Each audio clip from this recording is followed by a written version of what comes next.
दो दोस्तों ने पढ़ाई एक साथ शुरू करी और साथ में पढ़ने के बाद कॉलेज समाप्त होता है। दोनों की शादी तय हो जाती है। शादी होने के बाद में दोनों तय करते हैं कि एक साथ चल के नौकरी करेंगे, इसलिए घर से 1200 किलोमीटर दूर आ जाते हैं और वहाँ पर नौकरी कर रहे होते हैं। पत्नियाँ की जिज्ञासा जाग जाती है कि हम भी साथ में रहेंगे। पत्नियाँ भी वहाँ पहुँच जाती हैं। तब वो एक रूम में रहा करते थे। तब उन्होंने तय किया कि अब 2 BHK का कमरा लेना चाहिए, क्योंकि अब फैमिली जो है वो बढ़ चुकी है और साथ में अब 4 लोग एक ही कमरे में रहेंगे तो थोड़ा सा अलग अलग रहना ज़्यादा अच्छा रहेगा। ये सोच करके वो 2 BHK का कमरा लेते हैं और दोनों साथ में रहा करते थे। वो दोस्त नहीं, भाई भाई जैसे रहा करते थे। और दोनों जो उनकी पत्नियाँ थी वो भी देवरानी और जेठानी की तरह भी रहा करती थी। तभी उसी में से एक दोस्त की गंदी नज़र अपने दोस्त की पत्नी पर पड़ जाती है। अब वो उससे अपनी बातें जो है वो जाहिर नहीं कर पाता है, लेकिन उसकी एक न्यूड वीडियो जब वो नहा रही होती है तो बना लेता है। अब धीरे धीरे वो कई सारी वीडियो बना करके अपने मोबाइल में सेव कर लेता है। और जब एक ऐसा समय आता है कि जब वही दोस्त अपने दोस्त से उस वीडियो को डिलीट करने के लिए कुछ ऐसी चीज़ें मांग लेता है, जिसे सुनने के बाद में आपकी भी दोस्ती के ऊपर से भरोसा उठ जाएगा। नमस्कार, मैं श्रवण कुमार और आप देख रहे हैं समरस भारत न्यूज़। दोस्तों, ये सच्ची घटना है गुजरात के भरूच की। भरूच ज़िले में थाना पड़ता है C डिवीज़न पुलिस स्टेशन, जो कि भेलाव के जो पास में एक स्थान है, वहीं का ये मामला है, जहाँ पर दो दोस्त घर से ये कह कर के निकलते हैं कि हम कमाने जा रहे हैं, अब शादी हो गई है तो हमारे ऊपर जिम्मेदारियां भी बढ़ गई हैं। घर वाले खुशी खुशी से विदाई भी कर देते हैं। पत्नियां मुस्कुरा करके घर से खाना पैक करती हैं, कपड़े पैक करती हैं, बैग पैक करके दे देती हैं। वो चले भी जाते हैं। जाने के बाद में दोनों फ़ोन से अपनी अपनी पत्नियों से बात कर रहे होते हैं। इसमें से एक लड़के का नाम होता है सचिन और जो दूसरा लड़का रहता है उसका नाम रहता है शैलेंद्र। और वो अपनी पत्नियों से बहुत प्यार करते हैं, क्योंकि नई नई शादी हुई रहती है।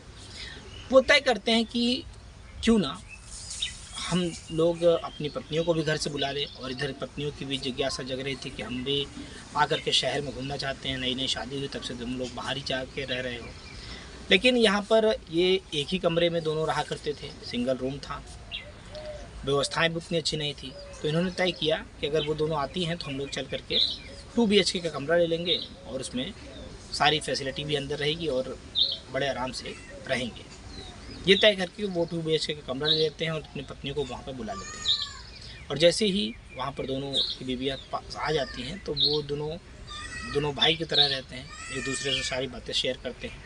अब उनकी पत्नियाँ भी वहाँ पर देवरानी और जेठानी की तरह रहा करती थी, बहुत अच्छे से घुल मिल करके।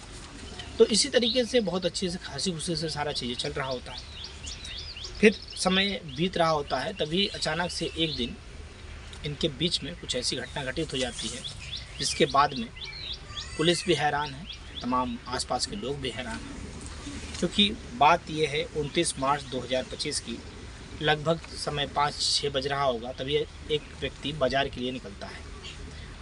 वो व्यक्ति बाज़ार से सामान लेकर के आ रहा होता है। तभी वो देखता है कि एक कुत्ता बड़ा तेज़ी से एक पन्नी लेकर के दौड़ा चला आ रहा है और उस पन्नी को वो फाड़ करके उसमें से कुछ खाना चाहता है।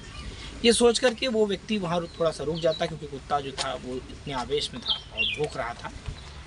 तो उन्होंने सोचा कि रुक जाते हैं, देख लेते हैं ये क्या लेकर के आ रहा है, क्योंकि पन्नी कुछ इस प्रकार से पैक थी जिसे सोचने के बाद में वो भी देखने पर मजबूर हो चुका था। क्योंकि किसी प्रकार की चीज़ को अगर अलग तरीके से पैक किया जाएगा तो वो ऐसा लगता है कि कोई पार्सल वार्सल होगा, इस तरीके से पैक किया गया था। अब वो जब इंतज़ार कर रहा होता है तो जैसे ही कुत्ता उस पन्नी को फाड़ता है, अब उसमें से काले रंग का बाल दिखाई शुरू होता है। तब तक पूरा जैसे ही फाड़ता है उसमें से एक सर का कटा हुआ सर उसमें से बाहर निकल आता है। और पन्नी में से जैसे ही वो सर बाहर आता है, उसकी बड़ी बड़ी आँखें, कटा हुआ सर देख करके वह व्यक्ति वहीं पर बेहोश हो जाता है। तभी आसपास के लोग उसके पास आते हैं। आने के बाद में तुरंत उसके ऊपर पानी छिड़कते हैं, कोई बोतल से पानी भी पिलाता है 1-2 घूंट। और वो जैसे ही होश में आता है वो बताता है कि अरे आपने पन्नी की तरफ ध्यान नहीं दिया। उसी पन्नी को देखने के बाद में मेरे अंदर की सिर्फ मैं सब कुछ भूल गया, मैं बेहोश हो गया। सभी लोग जैसे ही उस पन्नी को देखते हैं, उसमें कटा हुआ सर जब देखते हैं, तो आनन फानन में तुरंत पास के थाना जो था भरूच का, वहाँ कॉल करते हैं। थाने पर से पुलिस तुरंत मौके पर आती है। अब पुलिस जैसे ही वहाँ पहुँचती है, उसे देखने के बाद में पुलिस डॉग स्क्वाड लगा करके आसपास के एरिया में सर्च करने लग जाती है कि अगर कटा हुआ सर यहाँ पर है तो हो ना हो बाकी के टुकड़े भी आसपास में ही होंगे, लेकिन कहीं भी इस प्रकार की चीज़ें दिखाई नहीं दे रही थी। तभी आसपास का सीसीटीवी फुटेज सर्च किए जाते हैं। भरूच ज़िले के 31 पुलिस स्टेशन होते हैं, सभी पर अलर्ट जारी कर दिया जाता है और उस व्यक्ति का फ़ोटो जो है वो खींच करके हर पुलिस स्टेशन पर भेज दिया जाता है और सोशल मीडिया, सोशल साइट्स के माध्यम से जानने का प्रयास किया जा रहा था कि ये व्यक्ति है कौन। अब ये जानकारी सभी स्टेशनों पे पहुंच चुकी थी। सभी लोग तलाश में थे कि जल्द से जल्द पता चले कि ये है कौन। अब मामला जो है धीरे धीरे आगे बढ़ रहा था और ऐसे में तभी अचानक से थाने पर से कॉल जाता है कि आप मोहित बात कर रहे हैं। अब मोहित कहता है कि हाँ मैं मोहित बात कर रहा हूँ, बताइए। अब पुलिस स्टेशन से थानेदार साहब कहते हैं कि तुम जल्द से जल्द भरूच के इस स्टेशन पर आ जाओ, तुम्हें तुमसे कुछ बात करनी है। अब वो लड़का जैसे ही वहाँ पहुँचता है, मोहित चौहान, और वहाँ जाता है तो उससे कहा जाता है कि तुम जा कर के ज़िले के जो शव घर होता है उसमें एक बॉडी रखी हुई है, एक सर रखा हुआ है, उसे पहचानो, क्या ये वही है जिसे तुम तलाश रहे हो, जिसके तुमने अज्ञात या गुमशुदगी की रिपोर्ट दर्ज कराई है। अब वो आनंद फानंद में मोहित अपने दोस्तों के साथ वहाँ जाता है और जैसे ही देखता है अब वो ज़ोर ज़ोर से रोने लग जाता है, चीखने चिल्लाने लग जाता है, मेरे भैया के साथ में ये कैसे हो गया है। अब खाली सर बचा हुआ था, बाकी की बॉडी जो थी वो नहीं थी। अब सभी लोग चिंता में पड़ चुके थे क्योंकि अब सब लोग ये सोचने पर मजबूर थे कि क्या सच में ये बॉडी जो है वो इसके भाई की है, मोहित के भाई की है। पुलिस जो थी हरकत में आती है क्योंकि मामला पूरी तरीके से पेपरों, अखबारों और सोशल मीडिया के माध्यम से सभी लोगों को पता चल चुका था। पुलिस के ऊपर बड़ी पैनी नज़र पत्रकारों की बनी हुई थी कि जल्द से जल्द देखते हैं कि बॉडी खोज पाते हैं कि नहीं। पुलिस जो थी, पुलिस हर जगह 31 पुलिस स्टेशन की हर एक जगह पर पूछताछ के लिए लगा देती है और अलग अलग माध्यम से सर्च अभियान जारी कर देती है।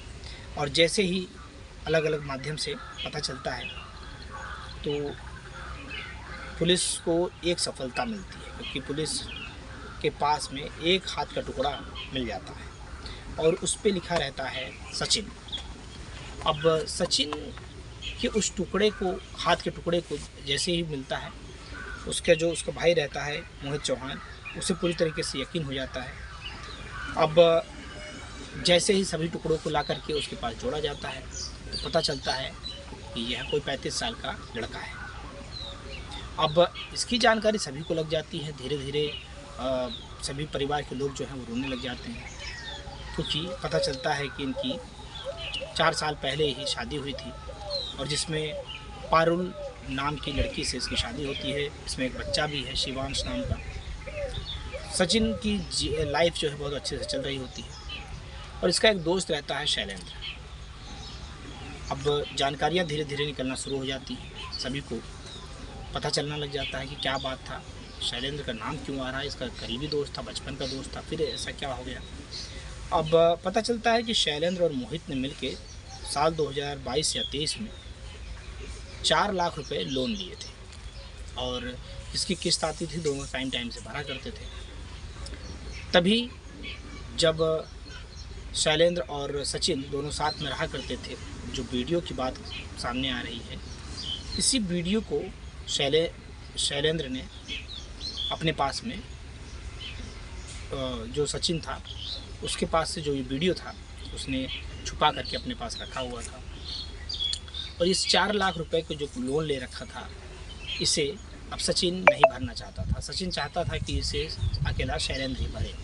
अब वो शैलेंद्र से कहता है कि शैलेंद्र तुम इस लोन को भर दो, मैं नहीं भरूँगा। तो शैलेंद्र सचिन से पूछता है कि क्यों नहीं भरोगे, जब दोनों ने साथ में मिल करके लिया है तो भरेंगे भी साथ में।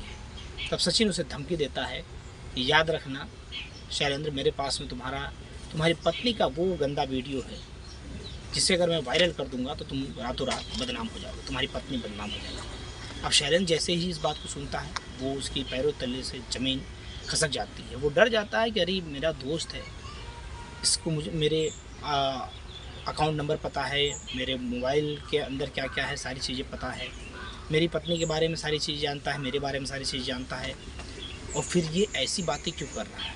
क्या सच में ये ऐसा कुछ कर सकता है? उसे यकीन नहीं हो रहा था। लेकिन सचिन जो था वो अड़ चुका था, क्योंकि वो चाहता था कि इस 4 लाख रुपए में से जो 2 लाख रुपए उसे देने हैं वो ना दे। ये सारा का सारा पैसा सचिन ना दे करके शैलेश को के ऊपर थोपना चाहता था। अब शैलेश जो था वो पूरी तरीके से मजबूर हो चुका था सचिन के सामने। तभी 24 मार्च 2025 को सचिन को उसका जो दोस्त है शैलेश, वो हरिधाम सोसाइटी में रहा करता था, क्योंकि दोनों की झगड़ा हो चुके थे, दोनों अलग अलग कमरे में रहा करते थे। अब इनके परिवार में उस समय पे जो पत्नियां थी, दोनों को इन लोगों ने अपने घर भेज दिया था, क्योंकि लोन भरना था, पैसे भी इनके पास ज़्यादा नहीं थे, तो कमाने का प्रयास ही कर रहे थे। तो विवाद दोनों के बीचों में हो चुका था, इसलिए रूम जो है उनका अलग अलग हो चुका था। अब फिर भी बातचीत इनके बीच में चलती थी, क्योंकि उसके पहले तक शैलेंद्र को ये नहीं पता था कि जो मेरा दोस्त है सचिन, उसके पास मेरी पत्नी के से वीडियो है। अब हरिधाम सोसाइटी में शैलेंद्र अपने दोस्त को बुलाता है और खूब एंजॉय करता है, बकरा बनवाता है, खिलाता है, शराब पिलाता है खूब। जब पूरी तरीके से देखता है कि सचिन जो है अब शराब के नशे में हो चुका है, तो शैलेंद्र मौका पा करके सोचता है कि अभी सो गया है, उसका मोबाइल उठाता है और उसे मोबाइल का पिन पता रहता है। फिर भी पिन जब सचिन शैलेश लगाता है तो पिन से खुलता नहीं है। तभी वो नशे में सोए हुए सचिन की उंगली लगा करके, फिंगरप्रिंट लगा करके मोबाइल को खोल लेता है, अंदर जाता ही है, और जैसे ही वीडियो के पास पहुंचता है तभी अचानक से सचिन की जो नींद है वो खुल जाती है। और नींद खुलने के बाद में सचिन तुरंत कहता है, वाह बेटे, मौका पा करके तुमने मेरा मोबाइल ले ही लिया, मैं इसी चीज़ का इंतज़ार ही कर रहा था। तुझे क्या लगा कि तूने मुझे एक बोतल शराब क्या पिला दी, मैं नशे में हो गया? ऐसा कभी नहीं हो सकता। अब इसी बात को लेकर के शैलेंद्र और सचिन दोनों आपस में लड़ने लगे। शैलेंद्र कहता है कि भाई तू मेरे बचपन का दोस्त है और मेरी पत्नी की इज्जत आबरू क्यों उछालना चाहता है? अगर तू ऐसा करेगा तो कितनी बदनामी होगी और हम दोनों की भी पूरे रिश्ते जो है हमेशा हमेशा के लिए ख़त्म हो जाएंगे। अब सचिन कहता है कि रिश्ते भले ख़त्म हो जाए लेकिन पैसे मैं 1 रुपये भी नहीं भरूंगा। इसी बात से गुस्सा होकर के शैलेंद्र तुरंत एक चाकू उठाता है और उसकी हत्या कर देता है। अब सचिन क्योंकि पूरी तरीके से नशे में था, वो कुछ कर भी नहीं पाता है। अगली सुबह जब होती है तो शैलेंद्र बढ़िया से तैयार होकर के एक चद्दर से उस सचिन की लाश को ढक देता है और ड्यूटी के लिए चले जाता है। दिन भर ड्यूटी करता है, शाम को जब घर आ रहा होता है तो रास्ते में बाज़ार जा कर के वह एक बड़ी सी पॉलीथीन लेता है, कई सारे अलग अलग कपड़े लेता है जो कि ग्राउंड फ्लोर को साफ़ करने के लिए, साथ में आरी लेता है, चाकू लेता है और एक लेडी का गाउन भी खरीद करके लाता है। तो ये सारी चीज़ें लेकर के वहाँ वो पहुँचता है। उसके पास में सचिन का मोबाइल रहता है। अब सचिन के मोबाइल से वो उसकी पत्नी को मैसेज करता है कि मैं तुम्हारे पास नहीं आ सकता क्योंकि मैं तुमसे प्यार नहीं करता हूँ, मैं किसी और लड़के से शादी करना चाहता हूँ और इसी चक्कर में मेरे हाथों से एक लड़के का मर्डर भी हो चुका है, इसलिए तुम मुझसे दूर रहो, मुझको फ़ोन मत करना। तो उसकी पत्नी भी घबरा जाती है, वो अपने घर वालों को बताती है कि सचिन का ऐसा ऐसा मैसेज आया है। ये देख करके घर वाले तुरंत जाते हैं थाने पर, कंप्लेंट दर्ज करवा देते हैं कि मेरे बेटे का पता नहीं चल रहा है और इस मोबाइल से, इस मैसेज से आप ढूंढने का प्रयास कीजिए। अब पुलिस भी के सामने सारा मामला खुल चुका था। शैलेंद्र ने अपना जुर्म कबूल कर लिया था, लेकिन मौके पर से पुलिस जो है जांच में जुटी हुई है और अभी वर्तमान जब समय जो चल रहा है इसमें पुलिस के हाथ से ये शैलेंद्र जब गिरफ्तार होता है 7 अप्रैल 2025 को, अब इससे पूछताछ की जाती है और प्राथमिकी में जो दर्ज की जाता है घटना, और उसमें ये बताया जाता है कि शैलेंद्र जो है वो मुख्य आरोपी है, लेकिन इसमें जो सबूत, जो कैंची जो आरी, जो कपड़े जो साफ़ करने के लिए बरामद करने थे, वो सारी चीज़ें अभी तक नहीं मिल पाई हैं। फॉरेंसिक रिपोर्ट अभी आना बाकी है, कितने दिन पहले इसकी मृत्यु हुई थी, कैसे कैसे मृत्यु हुई थी, क्या क्या पिलाया गया था। पोस्टमार्टम रिपोर्ट जो है वो भी आना भी बाकी है। तो धीरे धीरे जिस प्रकार से ये चीज़ें तय हो जाएंगी, उसी के आधार पर आगे की जो प्रक्रियाएं हैं उसमें पुलिस प्रशासन अपनी चार्जशीट दाखिल करेगी और इस शैलेंद्र को कड़ी से कड़ी सज़ा दिलाने का प्रयास करेगी। देखना है कि इसमें अब जो शैलेंद्र को सभी आधारों पर क्या कुछ सबूत निकल के सामने आता है और क्या शैलेंद्र ने सही किया, क्या सचिन को ये करना चाहिए था, एक दोस्ती में उसकी पत्नी का न्यूड वीडियो बनाना और बाद में उसे ब्लैकमेल करना, ये कहीं से भी शोभा नहीं देता है। तो दोस्तों, आपको क्या लगता है इस पूरे मामले को देख करके, सुन करके? आपकी प्रतिक्रिया दीजिएगा और बताइएगा कि किस हद तक दोस्ती में ये सारी चीज़ें जायज़ है और क्या किसी दोस्त को अपने दोस्त से पैसा चुकाने के लिए इस हद तक गिर जाना चाहिए? क्या समाज में इस प्रकार की चीज़ें होना ये कितना दुखदायक है? चैनल पर अगर आप नए हो, चैनल को सब्सक्राइब कीजिएगा और वीडियो अच्छा लगा हो वीडियो को लाइक कीजिएगा। और ये कहानी हमने किसी व्यक्ति विशेष को ठेस पहुंचाने के लिए मकसद से नहीं सुनाई है, बल्कि आपको जागरूक करने के मकसद से सुनाई है, ताकि आप जागरूक रहें, सजग रहें और अपने नज़दीकी दोस्त के ऊपर भी इस प्रकार से आँख मूंद करके भरोसा ना करें। मिलता है वीडियो। जय हिंद, जय भारत।